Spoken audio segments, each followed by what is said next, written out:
días, hermanos, bendiciones. Tengo la oportunidad que primeramente es el Dios el que nos otorga para hablar de Jesús, hermanos. ¿Cuántos están de acuerdo con eso? Gloria a Dios. Vamos a utilizar ahí algunos versículos en paralelo, en simultáneo, así que vamos a estar usando bastante la Biblia, de manera que desde ya le invito a que se vaya ubicando en el libro de San Juan, en el capítulo 15. Ya vamos a estar dando lectura a estos versículos y también vamos a utilizar Primera de Corintios, pero primero vamos al libro de Juan, capítulo, ¿cuál le dije? El 15, ¿verdad? Muy bien. Las prédicas, hermanos, sirven para que dominemos las Escrituras, amén. Pero sobre todo las Escrituras deben dominarnos a nosotros, y esa es la gran diferencia. De manera que abramos nuestro corazón y que la palabra de Dios tenga cabida en cada uno de nosotros, principalmente en este que le está hablando, ¿verdad? Así que todos juntos hoy vamos a ser grandemente edificados. Esa es la intención. Estamos aquí, hermanos, porque un muchacho un día llevaba una cruz. Quiero llamarle muchacho porque era joven. Ese muchacho pensaba en terminar mientras llevaba la cruz. Y con gran esfuerzo, hermanos, llevaba esa cruz y al mismo tiempo pensaba en aquellas personas que en algún momento llegó a llamar amigos. No perdió de vista eso y terminó, cumplió y lo hizo amando hasta el último momento. Amén. Amén. Luego de eso, el Señor visitó a sus amigos. ¿Qué le parece eso? Los visitó. Y aunque ya había ocurrido lo más difícil y al mismo tiempo lo más extraordinario, el Señor Jesús sabía que tenía que poner una vez más en las manos de Dios a sus amigos. ¿Sí? Creo que estamos siguiendo, ¿verdad?, a lo que me refiero. Y el Señor pues los encomendó con la intención de que ellos siguieran creciendo, que siguieran en el camino y que dieran los frutos que Él estaba esperando de ellos. Vamos a dar lectura entonces a Juan capítulo 15, versículos del 1 hasta el 17, así que le voy a rogar que nos concentremos bastante en estos versículos. La teología juanina es bastante espesa, bastante rica, y solo con el primer versículo vamos a ir para sacar un montón de lecciones, pero vamos a hacer lo posible, desmenuzar, y resumir lo más posible que se pueda para el mejor aprendizaje. Dice la lectura, Juan 15, 1 al 17. Me dice una amén si lo tienen, hermanos. Ok. Dice el 1. Yo soy la vid verdadera y mi Padre es el labrador.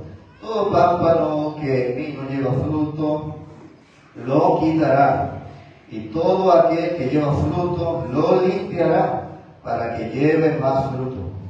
Ya vosotros estáis limpios por la palabra que os he hablado. Dice 4. Permaneced en mí y yo en vosotros. Como el pámpano no puede llevar fruto por sí mismo si no permanece en la vid, así tampoco vosotros si no permanecéis en mí. Yo soy la vid, vosotros los pámpanos.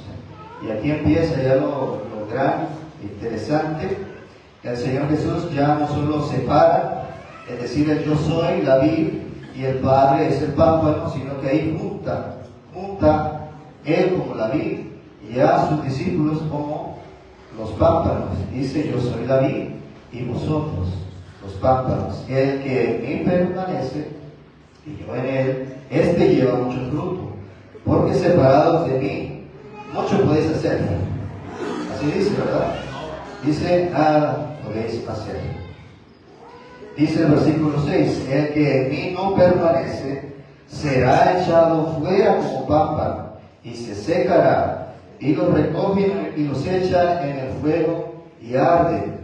Si permanecéis en mí y mis palabras permanecen en vosotros, pedid todo lo que queréis y os será hecho. En esto es glorificado mi Padre, en que llevéis mucho fruto y seáis así mis discípulos. Como el Padre me ha amado, así también yo os he amado. Permaneced en mi amor, dice el Señor. Versículo 10. Si guardaréis algunos de mis mandamientos. Amén. Si guardáis mis mandamientos, hermanos, ¿sí? Estamos atentos. Mis mandamientos permaneceréis en mi amor, así como yo he guardado los mandamientos de mi Padre y permanezco en donde, hermanos, en su amor. Estas cosas os he hablado para que mi gozo esté en vosotros y vuestro gozo sea cumplido. Este es mi mandamiento, que os améis unos a otros como yo os he amado. El 13 dice así: nadie tiene mayor amor que este. Nadie, hermanos, es nadie. Nadie tiene mayor amor que este, que uno ponga su vida por sus amigos. Vosotros sois mis amigos si hacéis lo que yo os mando. Ya no os llamaré siervos, porque el siervo no sabe lo que hace su Señor, pero os he llamado amigos, porque todas las cosas que oí de mi Padre os las he dado a conocer. No me elegisteis vosotros a mí, sino que yo os elegí a vosotros y os he puesto para que vayáis y llevéis mucho fruto, y vuestro fruto permanezca, para que todo lo que pidiereis al Padre en mi nombre, Él os lo dé. Esto os mando, que os améis unos a otros. Para que vayamos entendiendo mejor todo este bloque de versículos, aquí hay mucha estructura binaria aquí en estos pasajes, es decir, habla mucho de la vid. ¿Y qué más? El labrador. Ahí hay dos. Habla también de la vid y también de qué? De los pámpanos. Habla también del padre como labrador y los pámpanos. También habla de permanecer y de dar fruto. Y habla también, por supuesto, de obedecer y la amistad. Y aquí el Señor Jesús hace algo bien interesante, porque Él viene a redefinir la obediencia. ¿Sí? Es decir, la obediencia ya no es por acto servil, ¿verdad? Muchas veces allá en el mundo esto puede ser una cualidad, es decir, mi jefe me manda a hacer algo y yo cumplo por acto servil, ¿cierto? ¿Verdad? Pero acá el Señor Jesús no está dándose en un acto servil, sino en algo relacional. Es decir, la obediencia se hace porque hay amistad. Dice el Señor Jesús: vosotros sois mis amigos si hacéis lo que Dios manda. ¿Verdad? Es una gran diferencia. Entonces ahí hay un acto relacional, hay un vínculo bien interesante, hay un vínculo personal. También otra estructura binaria puede ser el elegir y ser enviado, el amar y ser amado. Hermanos, en estos versículos, el Señor Jesús está preparando a sus discípulos antes de su arresto y antes de su crucifixión. Está teniendo una conversación bastante íntima con ellos, cargada de despedida, consuelo, preparación para lo que viene. Si se fijan en los textos, los discípulos no dicen nada, solo están ahí con los ojos abiertos, sus oídos atentos. Me imagino yo también un poco conmovidos podrá ser. A lo mejor no podrían haber entendido que el Señor se estaba despidiendo, nos estaba preparando, a lo mejor no. Pero lo que importa ahí es la intención del Señor Jesús, ¿sí? Les está preparando, les está dando palabras. Y el Señor habla mucho en este pasaje de Juan 15. También, hermanos, hay algo bien interesante que el Señor Jesús, por supuesto, sabía, y es que en el Antiguo Testamento Israel frecuentemente fue llamado como la vid que Dios había plantado. Pero a esta vid, el pueblo de Israel no había dado los frutos que se había esperado de ellos. Y entonces viene Jesús y dice en el versículo 1, ¿cómo dice el versículo 1? Yo soy la vid verdadera, yo sí soy. Ustedes en mí sí van a poder dar fruto. Ese fruto que Dios espera, conmigo se puede obtener, se puede lograr. Y esto nos enseña, hermanos, que los creyentes no tienen vida por sí mismos. ¿Sí? Eso es imposible. Los creyentes, nosotros como pámpanos, como ramitas, otro sinónimo de los sarmientos, ¿verdad? Hablando ya un poco en la botánica o en la agricultura, no podemos tener vida por sí mismos. O alguien dice amén, ¿verdad que no? El Señor Jesús enseña que es con Él. Y de ahí vamos pensando nosotros ya en el vínculo, en la relación que debemos lograr con quién, hermanos, con el Señor Jesús. Es con el Señor Jesús. De alguna u otra forma también vamos a poder tener una relación con los demás hermanos, con las demás ramas, pero sobre todo lo esencial es con el Señor Jesús. El Señor Jesús, al decir que es la vid verdadera, hace una distinción contundente y muy clara para que sus discípulos sepan diferenciar en quién deben permanecer, en quién deben de relacionarse. Porque el Señor Jesús también entendía que, entre comillas, había otras vides, ¿sí?, que podían llegar a confundir a sus discípulos, que podían llegar a extraviarlos. Entonces el Señor Jesús hace todo eso y los prepara, y los prepara, y los prepara. También algo más que debemos de tener en cuenta, esto nos revela que no basta estar solamente cerca de Jesús. No basta, hermanos. Hay personas que seguramente habrán expresado esto: estoy cerca del Señor, ¿sí? Pero el Señor Jesús no enseña eso. No es suficiente. No es suficiente para permanecer y lograr el objetivo que Dios quiere de cada uno de nosotros.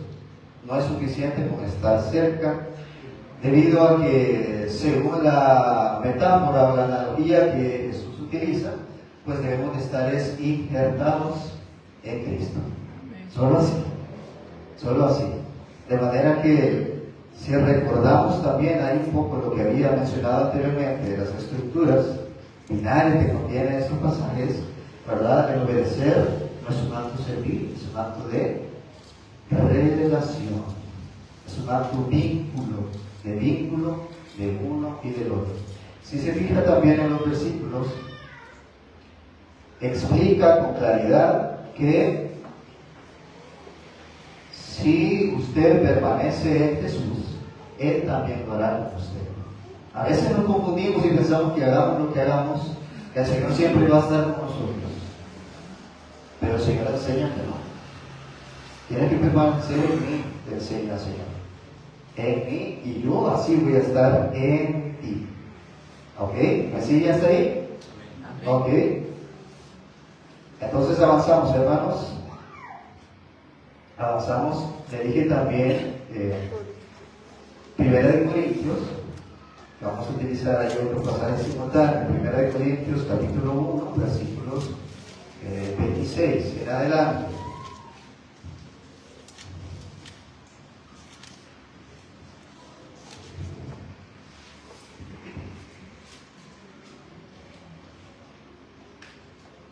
¿Cómo empieza el versículo 26, hermanos? Dice, pues mirad, ¿sí?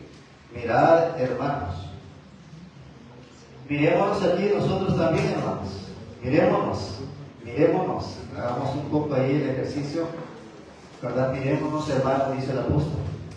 Mirémonos. ¿Para qué? Dice ahí, bueno, no estoy ahí, ¿verdad? Refiriéndome así, no peinado, hermano, no, ¿verdad? Dice ahí, mirad hermanos, vuestra vocación o vuestro oficio o vuestros trabajos, que no soy muchos, dice, no soy muchos sabios según la carne, ni muchos poderosos, ni muchos tampoco nobles, sino que lo necio del mundo escogió Dios para avergonzar a los sabios, y lo débil del mundo escogió Dios para avergonzar a lo fuerte, y lo vil del mundo y lo menospreciado escogió Dios, y lo que no es, para deshacer lo que es, a fin de que nadie se jacte en su presencia.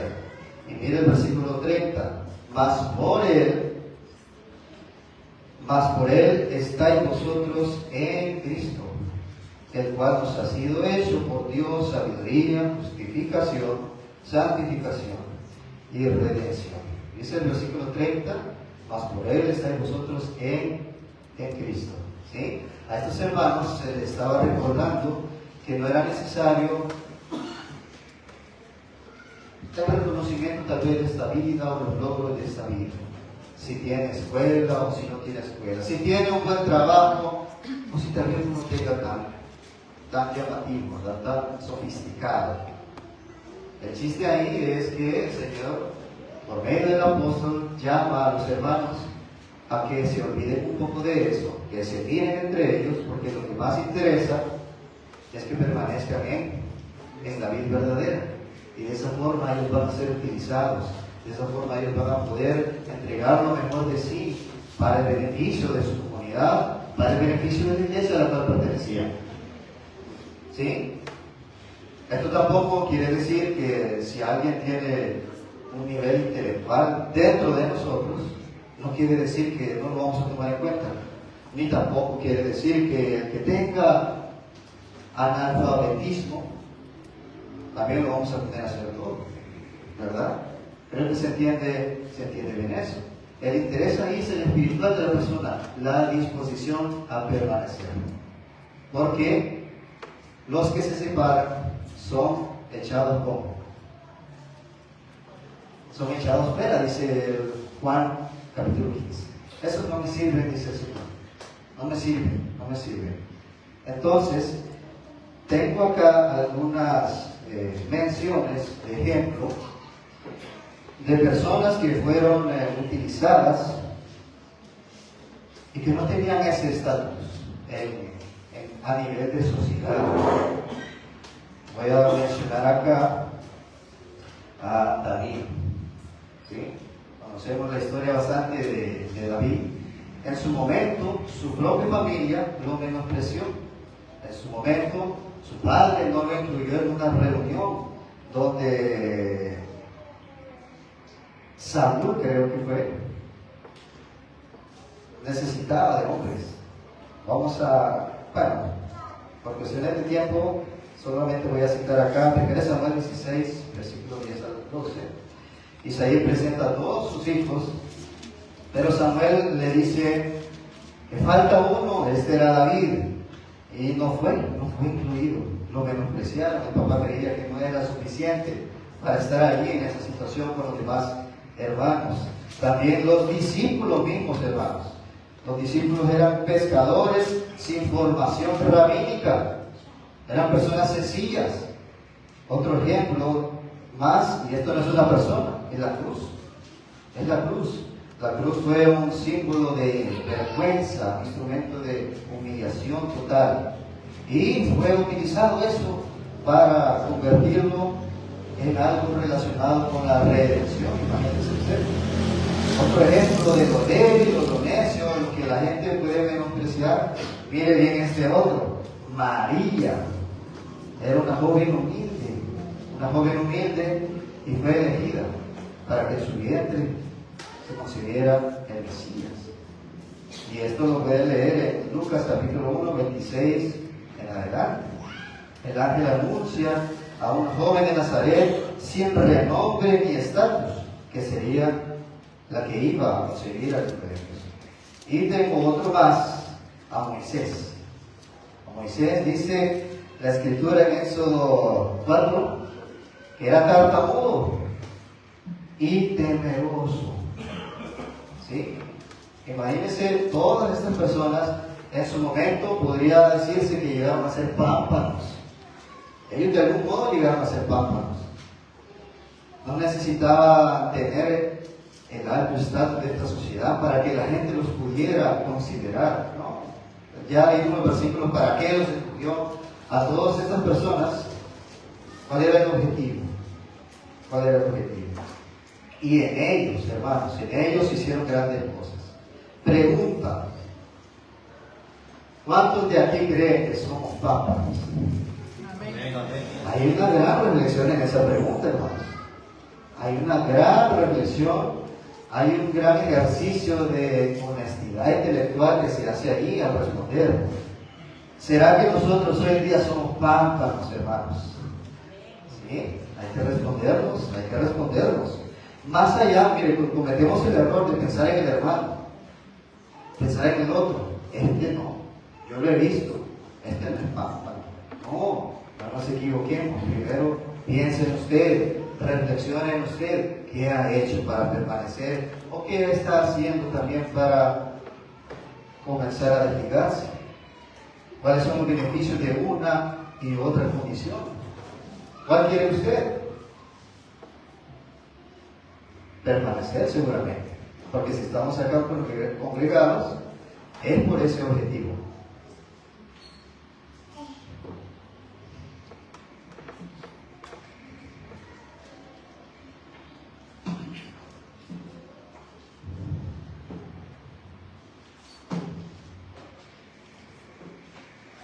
Hay una también reflexión más que debemos de realizar nosotros, porque estamos hablando de la vid verdadera y que nosotros somos los pámpanos, ¿sí? Cuando estamos conectados, no solo cerca, sino juntos ahí al tallo principal que es el Señor Jesús, pues estamos obteniendo sustancia a nosotros como ramas, como pámpanos. Estamos obteniendo savia, estamos obteniendo esencia de Jesús, ¿sí? Y cuando comience usted a dar hojas verdes y comience a brotar el fruto, usted se convierte en discípulo de Jesús. Usted comienza a parecerse a Jesús porque tiene la sustancia de Él en usted. Amén, hermanos. Amén. Y podrá llevar una vida espiritual sin tantos golpes. Y si llegasen a suceder circunstancias difíciles, dice el Señor ahí en la palabra, que todo lo que pidieres, Él nos va a dar, pero si está permaneciendo en mí. Yo sé que muchos de nosotros, o todos, tenemos deseos, tenemos proyectos, tenemos anhelos, pero hay que clasificarlos, hermanos. ¿Sí?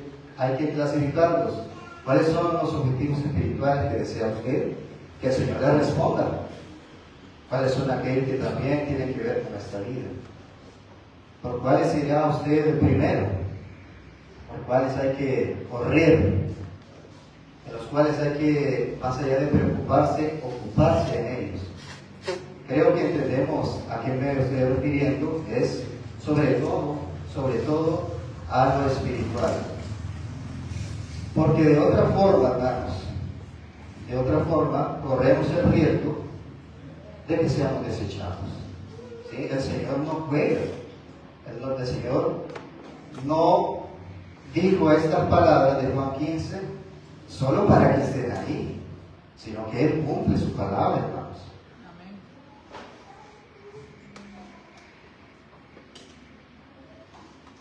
Y la verdad, hermanos, que todo esto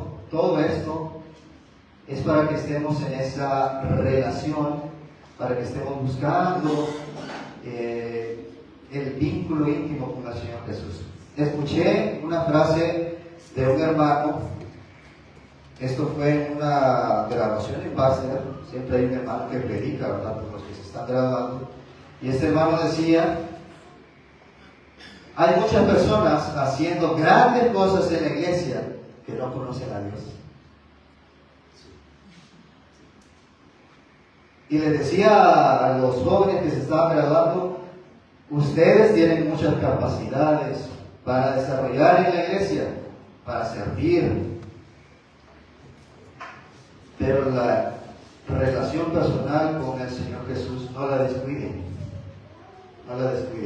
porque cuando eso prevalece, todo lo que usted haga para Dios, para la iglesia, para su propia edificación personal, esa va a permanecer.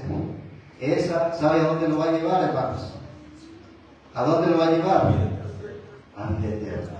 Eso no se va a secar, hermanos, porque la vida verdadera nunca se va a secar. Si usted está ahí en la vida verdadera. Es momento de reflexionar qué hemos hecho con nuestra vida, cuál es el rumbo que ha tenido. Si hemos sido fieles en permanecer, en estar en Cristo. Gloria a Dios, hermanos. No lo voy a decir aquí, levante su mano los que han estado. No, cada quien sabe. No nos podemos engañar, mucho menos a Dios.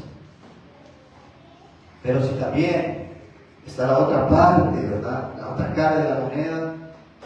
¿Cuál ha sido mi rumbo? ¿Será que he cometido actos que me separan de la vida verdadera e ir en pos de otras vides?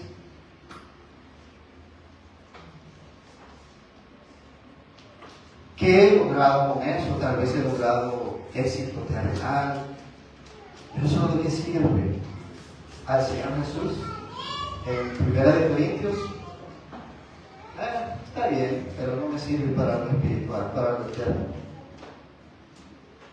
Por eso hay que mirarnos, hermanos, y mirarnos a nosotros, para que nuestra relación con Dios sea auténtica, sea verdadera.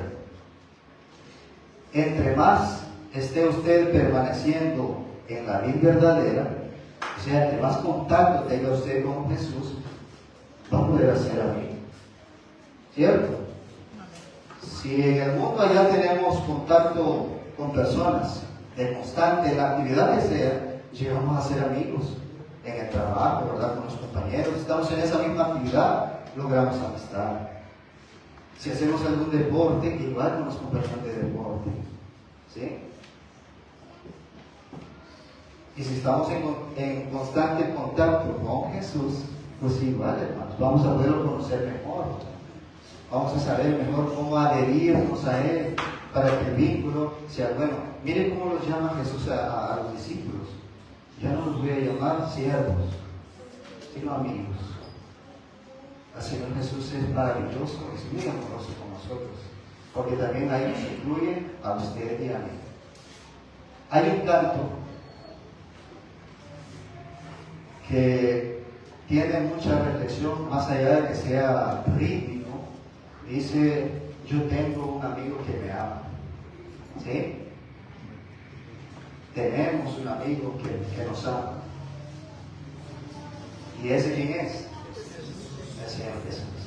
¿Tiene que ver con lo que estamos aquí leyendo, estudiando, hermanos? Claro que sí. Pero entendamos qué significa ser amigo del Señor Jesús. Porque es una amistad exclusiva. Si lo quiere poner de esta forma, esto es lo más VIP que puede tener usted. ¿Sí? Esto es lo más exclusivo de lo exclusivo. Así que no es una amistad que se pueda desperdiciar. Ahí está el rendimiento total de su vida cristiana. Vamos a leer, hermanos, en Hebreos capítulo 12. Hebreos capítulo 12.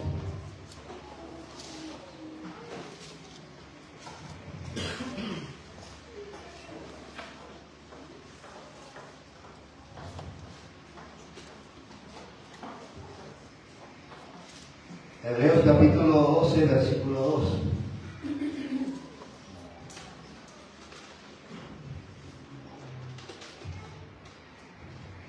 Ya lo tenemos, hermanos. Dice el versículo 2. Puestos los ojos en Jesús,